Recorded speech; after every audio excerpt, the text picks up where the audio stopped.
देखो आज हम पढ़ेंगे लॉ ऑफ एक्सपोनेंट। ये क्लास 9th का है हमारे पास, क्लास 9th, और ये चैप्टर फर्स्ट का ही है। चैप्टर फर्स्ट हमारे पास नंबर सिस्टम, ठीक है, नंबर सिस्टम का है। और ये एक्सरसाइज 1.5 के लिए कॉन्सेप्ट है। एक्सरसाइज 1.5 जो लास्ट एक्सरसाइज है, इसके लिए कॉन्सेप्ट वाला काम कर रहा है, ठीक है। तो ये कॉन्सेप्ट का काम करेगा यहाँ पर, और इसी के बाद हम इसे अप्लाई करेंगे। देखो हेडिंग है हमारे पास laws of exponent for real numbers.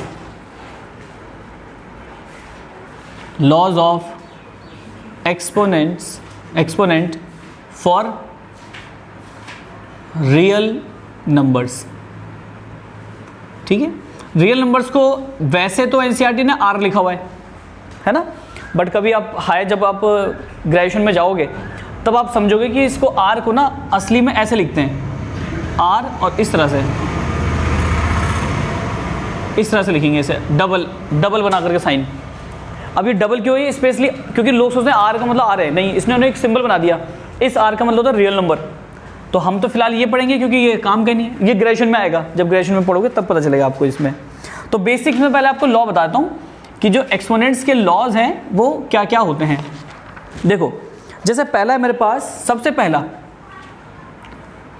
a की पावर m इंटू a की पावर n। अगर बेस, अच्छा चलो पहले बताता हूँ मैं, यहाँ पर मैंने लिख रहा हूँ फॉर एग्जाम्पल के लिए a की पावर p लिख रहा हूँ मैं। तो जो a है मेरे पास, इससे तो मैं बोलूँगा बेस, और जो ये p है, इस p को क्या बोलेंगे हम? एक्सपोनेंट, ठीक है। जो p होगा इसे बोलेंगे हम एक्सपोनेंट, और जो a होगा इसे हम क्या बोलेंगे? बेस। अब यहाँ पर ये बेस क्या है दोनों के, देखो चेक करो, बेस सेम है, a दोनों a हैं। तो अगर बेस सेम होते हैं और वो आपस में मल्टीप्लाई होते हैं, ये डॉट का मतलब मल्टीप्लाई है, तो क्या हो जाएगा फिर उस केस में? a की power m plus n, powers आपस में ऐड हो जाती हैं अगर बेस सेम होते हैं तो, ठीक है। दूसरा नेक्स्ट, a की पावर m इंटू b की पावर m। अब चेक करो, बेस अलग हो गए लेकिन पावर सेम है। अगर बेस अलग अलग है और पावर सेम है तो अब बेसिस मल्टीप्लाई हो जाएंगे आपस में, मतलब कि a b की होल पावर m, तो बेसिस आपस में मल्टीप्लाई हो जाएंगे और पावर चढ़ जाएगी उनकी सेम। नेक्स्ट थर्ड, a की पावर m और raise to the power n। अगर पावर्स के पावर हो आपस में तो क्या होंगे? बिल्कुल सही, पावर आपस में मल्टीप्लाई हो जाती है। जैसे कि a की पावर m इंटू में n। मैं एग्जांपल दे देता हूँ यहाँ पर, है ना, साथ साथ में एग्जांपल भी रहेगा तो सही समझ में आएगा। जैसे 2 की पावर 7 मल्टीप्लाई 2 की पावर 3, बेस सेम है तो पावर क्या हो जाएंगे आपस में? ऐड, यानी कि 2 की power 7 plus 3 that is 2 raise to the power 10। इसका एग्जाम्पल देखते हैं। अगर पावर सेम है और बेसिस अलग हैं, जैसे 7 raise to the power 3 multiply 2 raise to the power 3, power same है दोनों की लेकिन बेसिस अलग अलग हैं, तो अब बेसिस आपस में मल्टीप्लाई हो जाएंगे। मतलब 7 multiply 2 raise to the power 3 is equal to 14 raise to the power 3, ये हो जाएगा हमारे पास। Next, a raise to the power m, for example power की पावर हो अगर, जैसे 2 रेज टू द पावर 3 और उसकी पावर है 1/6, है ना। ये मैंने p/q लिख दिया, कोई बात नहीं, आपके पास ऐसे क्वेश्चन भी आएंगे। तो ये जाएगा 2 raise to the power 3 into 1/6, मतलब 2 रेज टू द पावर 3/6, और इसे लिखो मैं 2 रेज टू द पावर 1/2। और 1/2 का मतलब याद रखना अंडर रूट होता है। 1/2 का मतलब हमेशा क्या होता है? रूट, स्क्वायर रूट बोलते हैं, शॉर्ट में ऐसे लिखना। एक चीज़ मैं और लिखी देता हूँ नोट में, ध्यान रखना, ध्यान लिख देता हूँ नोट में। अगर कहीं ऐसा लिखा हो और यहाँ लिखा है इसमें n, चलो यहाँ a लिख लेता हूँ, है ना, यहाँ लिख लिया मैंने a और इसमें लिखा है n। इसका एक्चुअल मीनिंग क्या होता है? ये होता है nth रूट ऑफ a। इसे हम ऐसे लिखते हैं 1/n, मतलब a जो होगा उसका 1/n रूट निकालेंगे हम। एग्जाम्पल दे देते हैं यहाँ पर एक हम एग्जाम्पल के लिए। जैसे मैंने यहाँ लिखा है √7 और यहाँ लिख दिया मैंने 3, तो इसका मतलब क्या हुआ? 7 को ऐसे रहने दो और पावर क्या हो जाएगी? 1/3, ठीक है। नेक्स्ट एक और ले लेते एग्जाम्पल, जैसे यहाँ लिखा मैंने 4 और इसे लिख लिया, चलो मान लेते हैं हम, यहाँ पे लिख दिया मैंने 6 और यहाँ लिख दिया मैंने 64। तो क्या होगा ये 64 रेज टू द पावर 1/6। और फिर आप इसे कट भी कर सकते हो।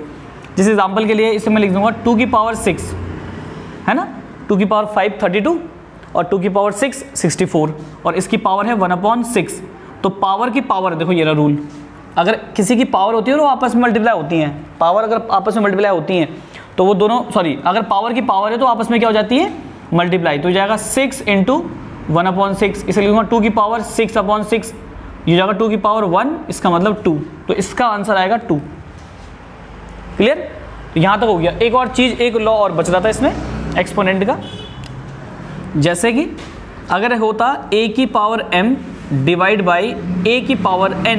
अब ये डिवाइड में आ गए, a raise to the power m divide a raise to the power n। इसको कैसे लिखेंगे, a raise to the power m divide a raise to the power n। तो अब डिवाइड होने पर बेस चेक करो, बेस सेम है।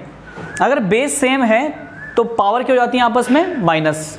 तो इस केस में क्या हो जाएगा, a raise to the power m minus n। तो इसका आंसर आएगा a raise to the power m minus n। एक और चीज़ और भी बता देता हूँ, ध्यान लगे हाथ। अगर कहीं ऐसा लिखा हो a raise to the power m, तो उसे लिखता हूँ मैं a की पावर माइनस m। अगर नीचे पावर पॉजिटिव है, आप उसे ऊपर ले जाना चाहते हो तो पावर नेगेटिव हो जाएगी। और अगर नीचे पावर नेगेटिव है, जैसे a raise to the power minus n है, इसे आप ऊपर ले जाओगे तो पावर कैसे हो जाएगी, प्लस n हो जाएगी। ठीक है, यहाँ तक कोई दिक्कत तो नहीं। चलो यार एक काम करता हूँ, एक चीज़ मुझे और याद आ गई, तो जो जो कर रहा हूँ ऐड करते जा रहा हूँ मैं। एग्जाम्पल के लिए मान लो a/b और इसकी पावर लिखी है मैंने -1/n, इसकी पावर लिखी है मैंने -1/n। तो अब मैं क्या कर रहा हूँ, इस वैल्यू को बदल रहा हूँ। तो पहले एक काम करता हूँ, ये नेगेटिव पावर है ना, तो इस पावर को नीचे लेके आ जाओ। तो इस पावर को नीचे लेके आ गया, ये हो गया a/b और इसकी पावर 1/n, या 1/n हटा दो, इसे n लिख लो। ठीक है, देखो कर सकते हैं ऐसा हम। अब एक काम करता हूं मैं, इस n पावर को मैं अलग अलग दे सकता हूं ना, दोनों पे अलग अलग दे दो इस पावर को।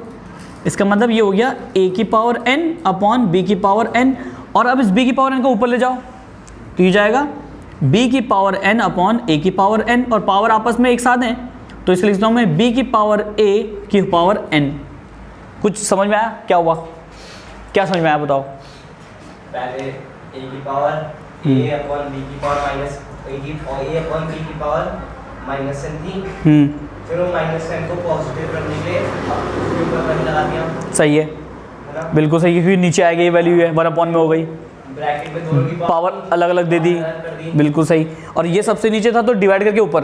अच्छा, इस चीज़ का मैं रूल बता दूं सामने, ये बहुत सारे बच्चों को पता ही नहीं है, ध्यान देना। देखो जो मैं चीज़ अब बता रहा हूँ ना, ये 99% बच्चों को पता ही नहीं चलता कि क्या हो रहा है इस चीज़ में, ध्यान देना बोर्ड पर।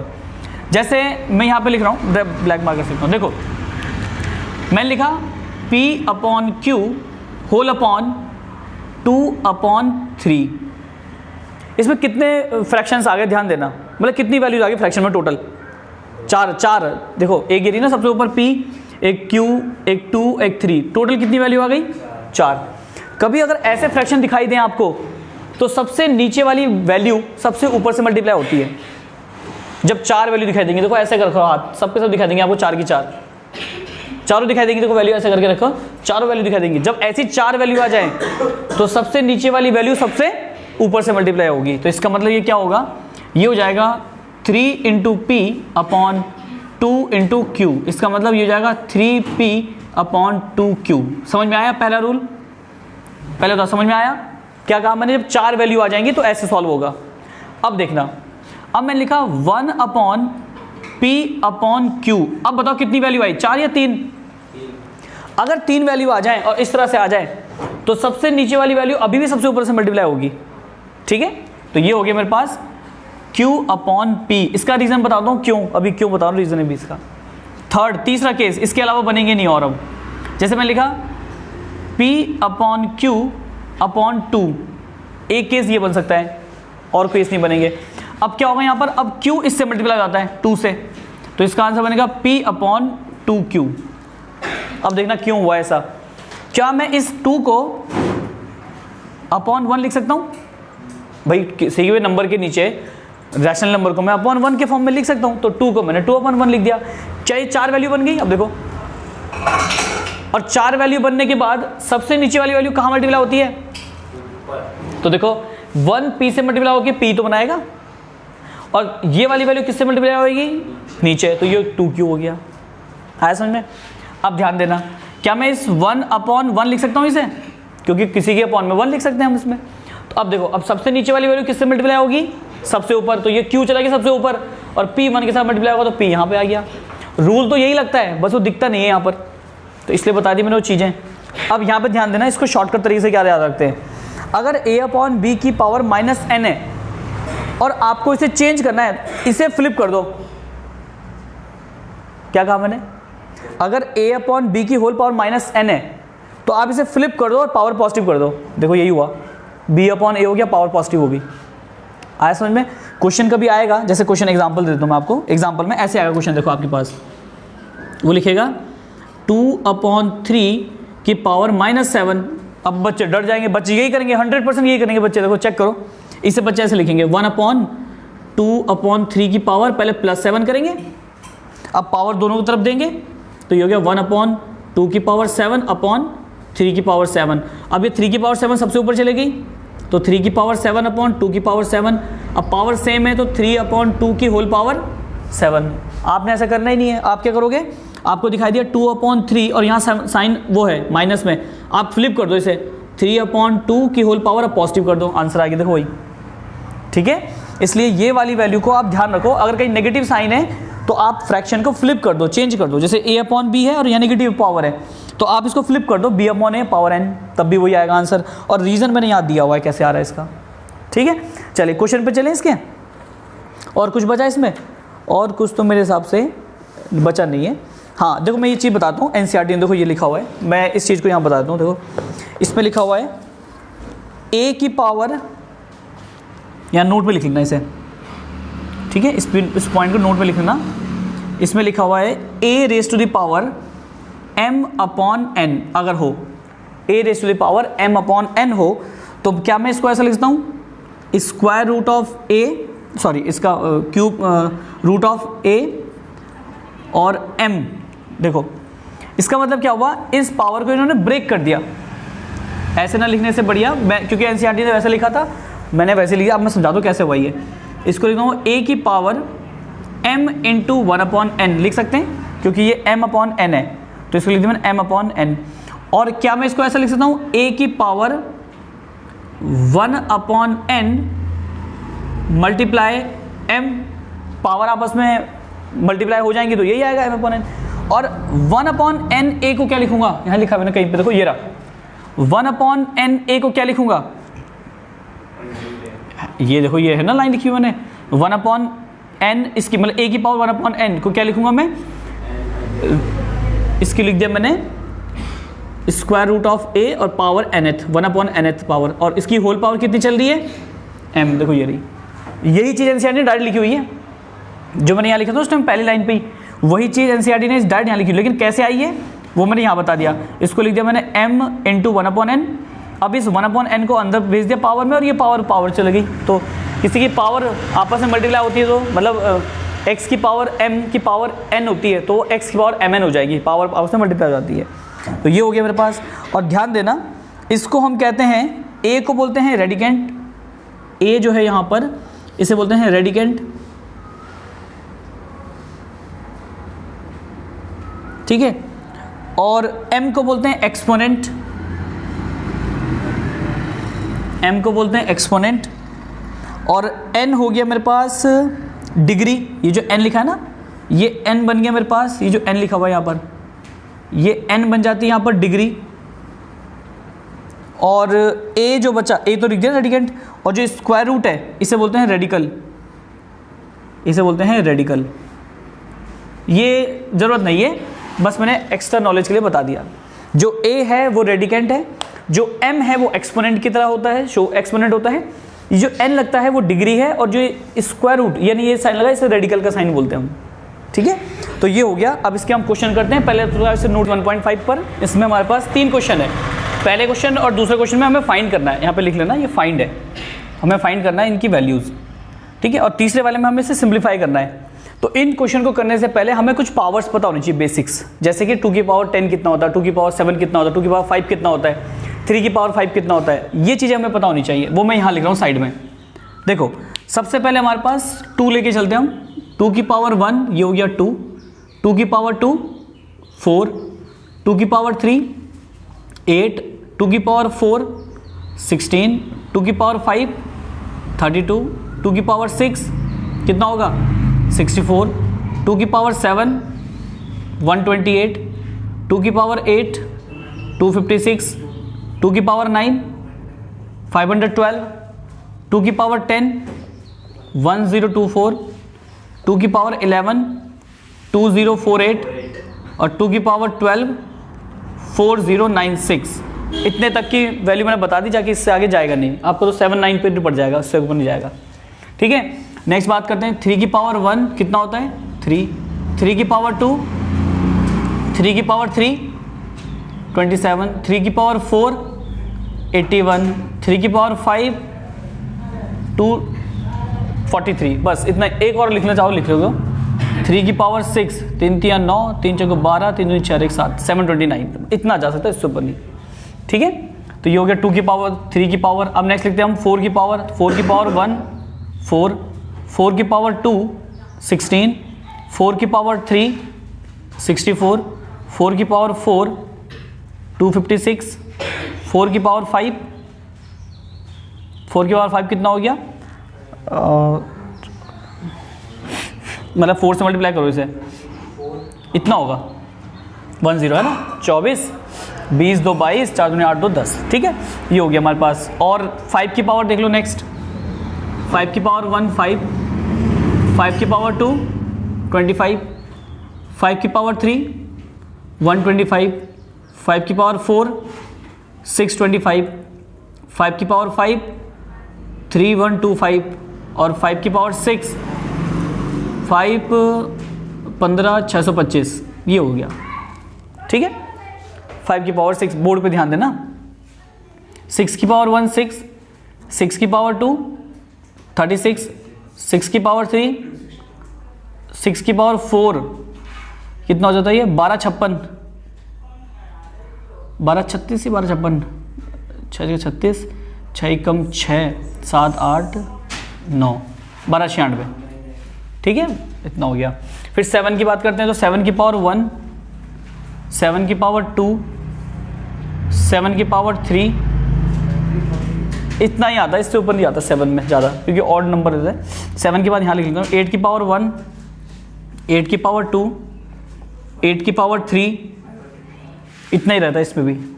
9 की पावर 1, 9 की पावर 2, 9 की पावर 3 729, इससे ऊपर भी नहीं जाता ये। अगेन 10 की पावर 1 10 होता है, 10 की पावर 2, 10 की पावर 3, 10 की पावर 4, ऐसे करते करते देखो इतना इजी था, कितनी जल्दी आंसर आया तुम्हारे। बाकी सब में आवाज़ नहीं निकली है ना। चलिए कोई बात नहीं। तो अब हम क्या करते हैं, क्वेश्चंस को स्टार्ट करते हैं। ये बेसिक्स आपको पता होने चाहिए, क्योंकि ये अप्लाई होंगे यहाँ पर। फॉर्म बेसिक्स क्या है, बस वैल्यूज हैं, ये याद होनी चाहिए आपको। सबसे पहले हमें इसको ब्रेक करना है। तो आप ढूंढो कि किसकी पावर 2 करके 64 आ रहा है। 8 का स्क्वायर, अगर मैं 8 का स्क्वायर करूंगा तो मुझे 64 मिलेगा। और पावर की पावर आपस में क्या हो जाती है, मल्टीप्लाई। तो 1/2 से 2 कट गया, तो बचेगा 8 की पावर 1 दैट इज 8। आंसर, पहला आंसर ये होगा। इतना इजी है बस। इसमें आपको ढूंढना है पावर 5 किस पे मिलेगी, देख लेना। हाँ, यहां भी देखना। तो 32 किसकी पावर पे मिलेगा 5, देखो ये रहा। 2 की पावर 5 करेंगे तो कितना आएगा 32। तो 2 की पावर 5 की होल पावर 1/5। तो ये हो गया 2 की पावर की पावर आपस में क्या हो जाती है, मल्टीप्लाई। ये 5 से 5 कट गया, तो 2 की power 1 that is 2। Second answer. Next third वाला, ये तो 125 है, तो 5 की पावर में जाएगा। 5 की पावर 3 125, और पावर की पावर आपस में क्या हो जाती है, मल्टीप्लाई। पावर से 3 से 1/3 कैंसिल, 5 की पावर 1 दैट इज 5। आंसर। पहला क्वेश्चन तो इतना इजी था। सेकंड वाले को ध्यान से देखना। इसका बेस वाला देखो, उसकी पावर पे ले जाओ। यहाँ 9 है और अपॉन में 2 है, इधर 3/2। तो ऐसा कौन है जिसकी पावर 2 करके 9 आ जाए, 3। तो इसे लिख सकता हूं मैं 3 की पावर 2, और यहाँ हो गया 3/2। पावर की पावर आपस में क्या होती है, पावर की पावर आपस में क्या होती है, मल्टीप्लाई। तो ये हो गया 2 इंटू 3/2 और ये 2 से 2 कैंसिल है ना, इस 2 से ये वाला 2 कैंसिल हो गया, ये 2 से 2 कैंसिल, तो ये हो गया 3 की पावर 3। 3 की पावर 3 कितना होता है 27, 9 मत बोलना, वो स्क्वायर होता है। नेक्स्ट 32, तो 32 को लिख दिया मैंने 2 की पावर 5 की पावर 2/5, इसकी पावर उसकी भी पावर, तो ये पावर आपस में मल्टीप्लाई, तो 2 की पावर 5 इंटू 2/5 है ना, पावर की पावर आपस में मल्टीप्लाई होंगे इसलिए कैंसिल हो जाएंगे। अब देखो ये 5 से ये वाला 5 कैंसिल हुआ तो बचा कितना 2 की पावर 2, 2 की पावर 2 मतलब 4, ये इसका आंसर हो गया। नेक्स्ट 16 को क्या लिखूंगा मैं, 2 की पावर 4 की पावर 3/4, तो ये जाएगा 2 की पावर 4 मल्टीप्लाई 3/4, ठीक है, 2 की पावर 4 की पावर 3/4, तो ये 4 से 4 कैंसिल, तो 2 की पावर 3, 2 की पावर 3 कितना आएगा 8, ये इसके आंसर हो गए।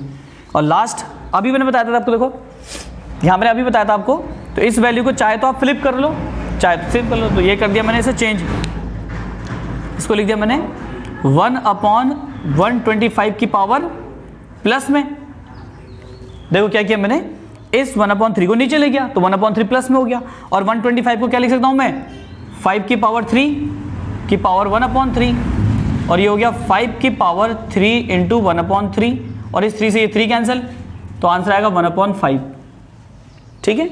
अब इसे सिंप्लीफाई करना है, देखो बेस क्या है दोनों के सेम, और आपस में क्या हो रहा है मल्टीप्लाई, तो पावर क्या हो जाएंगी ऐड, तो ये हो जाएगी ऐड, यानी कि 2 की पावर 2/3 प्लस 1/5, एलसीएम ले लो, तो 2 की पावर कितना हो गया एलसीएम 15, 10 और 3 कितना हो गया 13, तो 2 की पावर 13/15 आंसर। आप सॉल्व नहीं कर सकते फ्रैक्शन में वैल्यू इसलिए। नेक्स्ट यहाँ पर हो जाएगा पावर की पावर आपस में, तो 1 की पावर 7/3 की पावर 3 और इसकी पावर 7, तो हो जाएगा 1/3 की पावर 21, या तो ये आंसर मान लो सही या ऐसे घुमा दो ऊपर के लिए, तो जगह 3 की पावर -21, दोनों आंसर हैं, टीचर जो सो माने वो सही कर लो। बेस सेम है और डिवाइड हो रहे हैं तो पावर आपस में माइनस हो जाएंगी, तो 11 की पावर 1/2 माइनस 1/4, 1/2 माइनस 1/4, क्योंकि बेस सेम है इसलिए, तो यहाँ पर हो गया 11 की पावर, एलसीएम कितना आएगा 4, 2 - 1 कितना हो गया 11 की पावर 1/4, ये इसका आंसर हो गया, ठीक है, 11 की पावर ऐसे करके 1/4। अब देखो पावर सेम है बेस अलग है, तो क्या होंगे आपस में मल्टीप्लाई, बेस से आपस में मल्टीप्लाई हो जाएंगे, 7 × 8 की पावर 1/2 कितना हो गया 56 की पावर 1/2, इसे चाहे ऐसे लिख लो चाहे ऐसे लिख लो, बात एक ही है 56 का, ठीक है। तो यहाँ पर आपकी एक्सरसाइज 1.5 कंप्लीट होती हुई, और इसके बाद हम मिलेंगे नेक्स्ट एक्सरसाइज पे, तब तक आप इसे नोट